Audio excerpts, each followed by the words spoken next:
The existence of All Elite Wrestling has not only given professional wrestlers, many of them ex-WWE guys and gals, another major league option to work for, it's also given Tony Khan the opportunity to book some familiar matchups. The presence of former WWE stars in AEW has, in recent years, led to matches being made for TV and pay-per-view that, in a few cases, hadn't been done for more than a decade on WWE programming. And sometimes, these sequels in new surroundings were able to far surpass the originals. I'm Sam Driver from Cultaholic Wrestling, and these are 10 matches done in both WWE and AEW. Join us. Number 10, Evan Bourne vs CM Punk and Matt Sydal vs CM Punk. When discussing CM Punk's AEW run, it's hard not to dwell on the negative aspects and the way it all spectacularly fell apart in the end. But it's also worth remembering that the straight-edge superstar routinely brought his A-game and had good matches with a variety of opponents, including many that he'd never been in the ring with before. One man he squared off with in the past was Matt Sydal, formerly known as Evan Bourne in WWE. Bourne and Punk met twice on Raw in 2010, the first match coming on the April 26th edition of Raw, and the second, a qualifying match to make Team Red at Bragging Rights on October 10th. Both times, it was an easy night's work for Pepsi Phil, who recorded quick victories. Things were a bit different when the two men met in a more competitive match on the October 15th, 2021 edition of AEW Rampage. The result remained the same, however, with Punk picking up the dub. Of course, the two men wrestled in singles matches before ever making it to WWE, having a pair of matches for the IWA Mid-South promotion in 2004 and 2005. No prizes for guessing who won those either. Number 9, Antonio Cesaro vs Adrian Neville and Claudio Castagnoli vs Pac. Before they were wreaking havoc as members of the Death Riders stable, Claudio Castagnoli and Pac were wowing audiences with their athletic displays against one another. The Swiss Superman and the Man That Gravity Forgot are natural opponents, at least from a stylistic standpoint, as Castagnoli is a strong, powerful base, and Pac is one of the most spectacular wrestlers, well, ever. Having wrestled against each other for independent outfits Chikara and PWG in their pre-WWE days, the two Globetrotters put on a tremendous show in front of the NXT crowd when the then United States champion Antonio Cesaro made the trip to Full Sail, defending his title on a special Clash of the Champions edition of NXT TV in April of 2013. It would be more than a decade for their next televised singles match, which saw Claudio retain his Ring of Honor World title at Death Before Dishonor 2023. Nearly a year later, the bastard gained a measure of revenge by knocking Castagnoli out of the 2024 Owen Hart tournament with a victory in a rollicking quarter-final match. Number 8, Rusev vs Andrade Cien Almas and Miro vs Andrade El Idolo. During the course of the year 2018, Rusev and Andrade Almas butted heads on close to 30 different occasions, whether in singles matches at non-televised live events or in mixed tags also featuring Lana and Zelina Vega. Their sole televised WWE singles outing came on the July 24th, 2018 edition of SmackDown. It was a decent 9-minute affair that ended when Aiden English's meddling accidentally caused the Bulgarian brute to be distracted, and he ate the L. On Rusev Day, of all days. After Rusev and Andrade's WWE releases in April 2020 and March 2021 respectively, they resurfaced in Tony Khan's promotion. It's fair to say that neither man's run, outside of a few highlights here and there, fulfilled its promise, and there were some backstage issues with both men that led to them spending long periods of time sitting on the bench. It was somewhat apt, then, that both of their AEW runs came to an end on the same night, and against one another in their lone AEW singles meeting. At the World's End 2023 pay-per-view, Miro and Andrade slugged it out for 15 solid minutes as the Redeemer had his hand raised following game over. Number 7, Matt Hardy vs Christian and Matt Hardy vs Christian Cage. Matt Hardy and Christian have wrestled one another on countless occasions, mostly in tag team matches also involving Jeff Hardy and Edge, or in other multi-man bouts. As far as televised singles matches between V1 and Captain Charisma, their first one took place on the August 20th, 2001 episode of Raw, with Matt retaining his European Championship in less than 3 minutes. Amazingly, they only had one more televised singles match in WWE, which again took place on Raw on the December 1st, 2003 episode. And once again, Matt Hardy got the Duke, beating Christian in around 6.5 minutes in a match where Matt's then IRL girlfriend Lita accompanied the CLB to ringside. A few house show matches here and there were the only other singles matches between the two before they joined AEW. In 2022, Christian Cage beat Hardy in 2 televised matches on the July 14th and then August 3rd episodes of Dynamite. Both matches were pretty average, but it was nice to see the TLC legends run it back more than 2 decades after they first started feuding. Number 6, Chris Jericho vs. Samoa Joe.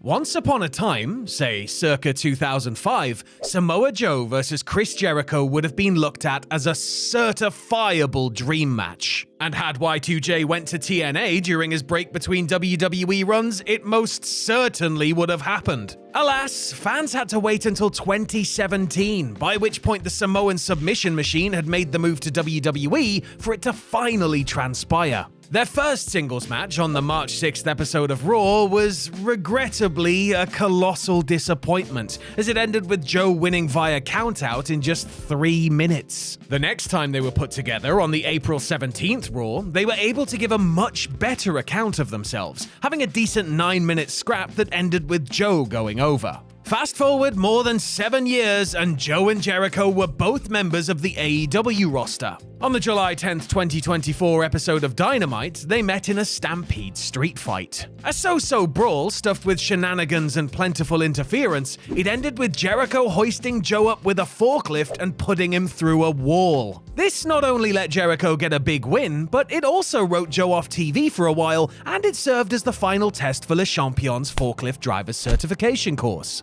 Number 5, Edge vs. Christian and Adam Copeland vs. Christian Cage. Best friends from a young age, Jay Riso and Adam Copeland knew that they both wanted to become professional wrestlers when they grew up and had the dream of winning the WWE Tag Team titles together. They did all that and then some, solidifying themselves as one of the best tag teams in history. But both before and after their tag triumphs, Riso and Copeland fought against each other. The two initially feuded with one another when Christian turned on Edge during the Invasion storyline in 2001, fighting over the Intercontinental Championship on TV and pay-per-view, which included a ladder match at No Mercy and a cage match at Rebellion. Amazingly, their next significant singles match came on the May 17th, 2010 episode of Raw, the Canadian besties serving up a compelling match for the Toronto crowd. And it was also in Canada, Montreal to be exact, that they had their next major singles match, more than 13 years later on Dynamite. The Cage-Copeland feud over the AEW TNT title was really strong stuff, with their no disqualification blinder at World's End being the pick of the matches,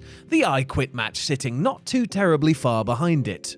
Number 4, Stardust vs. Goldust and Cody Rhodes vs. Dustin Rhodes. The transformation of Cody Rhodes into Stardust represented a real low point in the American Nightmare's career, as the talented second-generation star saw himself drift into mid-card obscurity with a gimmick he was never fully comfortable doing. But hey, if nothing else, at least he got to team with Big Brother Dustin, aka Goldust, leading to a dream match between the siblings, right? Well, the mooted dream match ended up being far from it, as Dusty's kids were lumped on the Fastlane 2015 undercard after a very weak build. And any chance of a rematch at WrestleMania 31 flew out the window after the Stardust and Goldust match stunk the joint out. The creation of AEW offered Cody and Dustin the opportunity to redeem themselves, as they were booked in one of the marquee matches at AEW's first ever show, Double or Nothing 2019. And boy oh boy did they ever redeem themselves, putting on a 5-star instant classic that was fueled by emotion and damn well stole the show with what remains one of the best matches in AEW history.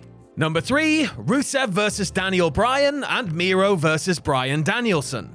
As mentioned earlier, Miro's AEW run may have been a disappointment that ended on a sour note, but you can't accuse God's favorite champion of not putting his working boots on for some big matches. Perhaps the best bout of his AEW run came, unsurprisingly, against Bryan Danielson. Competing in the final of the AEW World Title Eliminator Tournament at Full Gear 2021, the American Dragon and the Bulgarian Brute slugged it out in their bid to earn a future shot at the gold. It was a stiff 20-minute battle that ended when Danielson forced Miro to pass out on the guillotine choke. But just 3.5 years prior, it was a different story. On the only other occasion the two men clashed in singles action, Rusev beat Daniel Bryan in the main event of the May 18, 2018 episode of SmackDown. In something of a surprising finish, Rusev got the clean win after hitting D-Bry with a matchka kick in order to qualify for the men's Money in the Bank match. Finally, something to celebrate on Rusev Day!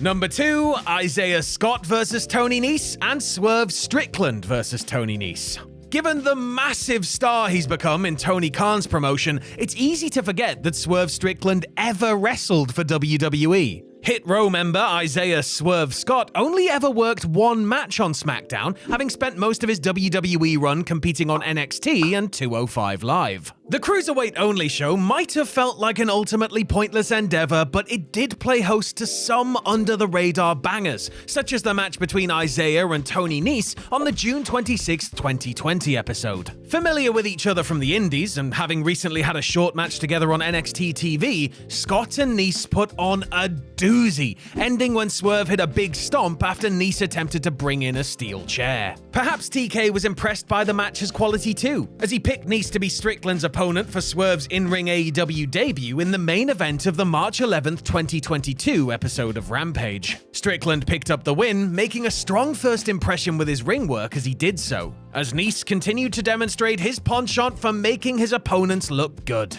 And number 1, CM Punk vs. Dean Ambrose and CM Punk vs. Jon Moxley. CM Punk and Dean Ambrose were linked from the beginning of the Lunatic Fringe's WWE career, with The Shield interfering in the main event of Survivor Series 2012 and helping the straight-edge superstar retain his WWE title. A year later, Punk was at odds with the Hounds of Justice, leading to a series of singles and multi-man matches against Rollins, Reigns, and Ambrose. Having previously clashed on an FCW live event in 2011, Punk and Ambrose went one-on-one on back-to-back episodes of SmackDown and Raw in December of 2013. Punk won both, with the Raw effort being the longer, superior match. The next time their paths would cross in singles, it would be in much more unusual circumstances, as interim AEW champion Jon Moxley squashed injured AEW champion Punk to unify the titles on the August 24th, 2022 edition of Dynamite. Controversy followed them to All Out a couple of weeks later, where Punk regained the gold in an excellent match that was nonetheless wholly overshadowed by his rant during the post-show press conference, which was also followed by the infamous backstage brawl with the Elite. It might not have been as memorable as a very tired, very angry man scoffing muffins and burying his enemies, but the match was still pretty damn good.